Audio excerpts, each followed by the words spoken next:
ভাইরে ভাই, এই মালটারে দেখে তো আপনি অবাক হয়ে যেতেছেন না? হ্যাঁ হ্যাঁ, নিশ্চয়ই চিনতে পারছেন যে না চাল লাগতেছে এই ভাইটার মডিউল দেখে দেখে। যাই মডেল যেটাই হোক, তবে এইটা কিন্তু আপনার হনারের 500। আমরা গত কিছুদিন আগে কিন্তু আমরা হনারের 400 আলট্রা দেখেছিলাম, এবং এটা কিন্তু আপনার যেই ডিজাইনটা তৈরি করেছে আমার কাছে এতটাও যে লাগতেছে তা না। তবে গতবারে যেই ফোনটা বেরিয়েছিল আপনার হনর 400, এই মডেলটা কিন্তু ক্যামেরা মডেলটা আমার কাছে কিন্তু বেশ ভালো লাগছে। কিন্তু এই মডেলটা আপনাদের কাছে কেমন লাগবে আই ডোন্ট নো, আমি জানি না। তবে এটার কিন্তু ফিউচারের সম্পর্কে কিন্তু ভরপুর অনেকটা রয়েছে। তার সাথে কিন্তু সারপ্রাইজ হিসাবে 8000 mAh ব্যাটারি রয়েছে। ভাবা যায় 8000 mAh ব্যাটারি, বিগ ব্যাটারি। তবে এই ফোনের সাথে কী কী ডিটেলস রয়েছে, প্রাইস পয়েন্ট কেমন হবে, এই ফোনটা আসলে কতটা ভালো হবে হনর 400 থেকে, এবং হনর 500 এটা আসলে কতটা ভালো হবে, সো ভিডিওটি সম্পূর্ণ দেখলে বুঝতে পারবেন। এবং এই ফোনটি কারা পারচেস করবেন আই ডোন্ট নো, আমি জানি না। তবে আপনাদের কাছে কেমন লাগবে সেটা অবশ্যই কমেন্ট বক্সে লিখে যাবেন। সো ফার্স্ট অফ অল এই ফোনটার বিল্ড কোয়ালিটি এবং ডিজাইনের কথা বলবো। দেখুন, এই ফোনটাতে কিন্তু আপনার রেয়ার প্যানেল গ্লাস ব্যবহার করা হয়েছে, এবং সফটওয়্যার কারণে এই ফোনটার কিন্তু আপনার আঙুলের ছাপ খুব সহজেই পড়ে যাবে। তাই এই ফোনটার সাথে একটা কেস ব্যবহার করলে অনেকটাই ভালো হবে। আর যেটা হচ্ছে, এই ফোনটার বিল্ড কোয়ালিটি এবং ডিজাইন কিন্তু ইউনিক কিছু নয়, এবং এটার ডিজাইনটা কিন্তু কোন বড় ভাইয়ের সাথে মিলে যাচ্ছে। তবে বড় ভাইয়ের কথা বাদ দিন, এই ফোনটা নিয়ে আগে কথা বলা যাক। তো এই ফোনটা যদি আমি ডিসপ্লে নিয়ে কথা বলি, তাহলে ভাই এই ফোনটাতে অ্যামোলেড প্যানেল ডিসপ্লে এবং 6.5.5 ইঞ্চি এটা অ্যামোলেড প্যানেল, এবং এটাতে কিন্তু HDR+ সাপোর্টেড এবং FHD+ সাপোর্টেড। আর হ্যাঁ, 120 রিফ্রেশ রেট। তবে ওরা ক্লাইম করছে যে এটার সাথে নাকি আপনার 5000 নিক্স প্যাক ব্রাইটনেস তারা ফোন দিতে পারছে। তবে এটা আউটডোর ইনডোরে আমি দেখলাম। তবে এটা যদি সানলাইটে গেলে আপনার সেলফি বা ছবি তুলতে গেলে কিছুটা আপনাকে স্ট্রাগল বা আপনাকে প্রবলেম ফেস মানে প্রবলেম একটু হলেও হতে পারে। তবে খুব প্রবলেম হবে তা না। তবে বেশি হাইলি সানলাইটে যান সেক্ষেত্রে আপনাকে একটু প্রবলেম ফেস করতে হবে। তবে এই ফোনটাতে কিন্তু আপনার 120 রিফ্রেশ রেট প্রপারলিভাবে বরাবরই কাজ করতেছে, এবং মানে প্রপারলি সিমিলার অ্যাপস বা আদার কোনো হাইলি অ্যাপস সেক্ষেত্রে কিন্তু 120 Hz প্রপারলিভাবে পুশ করতে পারছে। এবং হ্যাঁ, এই ফোনটার সাথে কিন্তু আপনারা যদি আমি আরও বেশ কিছু ফিউচার আছে যেগুলো AI, আমরা কিন্তু গতবারে যে ফোনগুলো দেখছিলাম হনরের 400, সেই ফোনের সাথে কিন্তু আপনার AI কিন্তু বেশ ফিউচার রয়েছে, এবং সিমিলার AI এটাতেও রয়েছে। কিন্তু এটা আর যদি সামনে যদি আপগ্রেড হয় সেক্ষেত্রে কিন্তু এটাতে আরও AI এর ফিউচার আপনারা পেয়ে যাবেন। তবে হ্যাঁ, ভাবতেছেন যে এটা কি চিপসেট হতে পারে। ইতিমধ্যে কিন্তু অনেকেই কিন্তু বুঝে গেছে যে এটাতে কি চিপসেট ব্যবহার করেছে।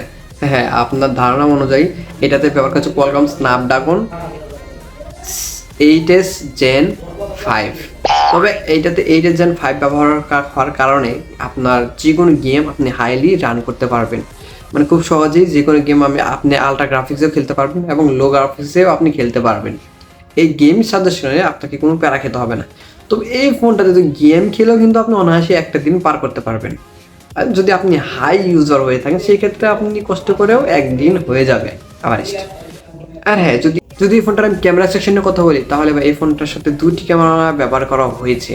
যে দুটি ক্যামেরা হচ্ছে কাজের ক্যামেরা। তবে মেইন ক্যামেরা হচ্ছে আপনার 200 মেগাপিক্সেল, এবং আপনার আরেকটা যেটা রয়েছে সেটা হচ্ছে আপনার 12 মেগাপিক্সেলের আলট্রা ওয়াইড শুটার, যেটা আমার কাছে গ্রহণযোগ্য না বলতে আমি এটা আশা করি নাই, কারণ এটাতে টেলিফটো লেন্স দিলে কিন্তু খারাপ হতো না। তবে তারা দেয়নি।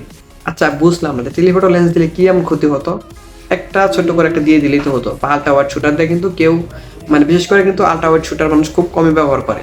আপাতত টেলিফটো জুম লেন্সটা দিলে অনেকটা কাজের হতো। এটা আমার কাছে একটু কমপ্লেন থেকে গেল।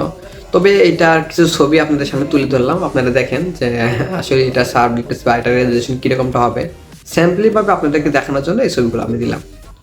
এবং হ্যাঁ, এটাতে সেলফি ক্যামেরা ব্যবহার করেছে আপনার 50 মেগাপিক্সেল, সেলফি লাভারদের অনেকটাই কাজে আসবে, এবং এটাতে যারা ব্লগ করে তাদের জন্য আরেকটু সুবিধা হবে 50 মেগাপিক্সেল হিসাবে। এবং হ্যাঁ, যদি আমি এই ফোনটার আদারওয়াইজ বা ওয়াটার রেজিস্ট্যান্সের কথা বলে সেক্ষেত্রে আপনার IP68 এবং 69K ওয়াটার রেজিস্ট্যান্স আপনারা পাবেন। তবে এটা আপনি যদি ওয়াটার রেজিস্ট পানিতে ফেলেও আপনারা ছবি টবি বা ভিডিওগ্রাফিক্স করতে পারবেন, সেক্ষেত্রে আপনাকে কোনো প্রবলেম ফেস করতে হবে না। যদি এই ফোনটার আমি চার্জার নিয়ে আপনাদের সাথে কথা বলি, যে ফোনটার চার্জার আপনার কত ওয়াটের সাপোর্টিং পাবেন, তবে এটাতে আপনার 8 ওয়াটের ফাস্ট চার্জিং পাবেন, এবং আপনার 5 ওয়াটের রিভার্স চার্জিং পাবেন। এবং হ্যাঁ, এই ফোনটার সাথে কিন্তু 8000 mAh ব্যাটারি ব্যবহার করা হয়েছে। আমি ফার্স্টে আমি বলছিলাম যে 8000 mAh ব্যাটারি, বিগ ব্যাটারি ব্যবহার করেছে। এবং এই ফোনটার সাথে কিন্তু আপনারা 2টি ভ্যারিয়েন্টে পেয়ে যাবেন, আপনার 12 256 এবং 16 512, 2টি ভ্যারিয়েন্টই আপনারা পাবেন।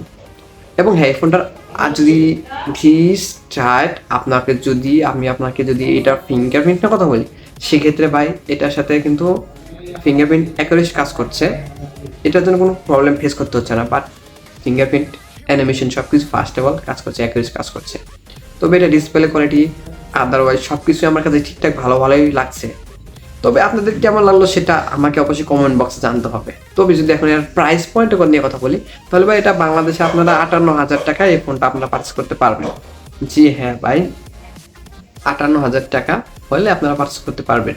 তবে এখনই ফোনটা কেনার প্রয়োজন নেই। যদি আপনাদের খুব বেশি ভালো লাগে থাকে তাহলে আপনারা এখন পারচেস করতে পারবেন।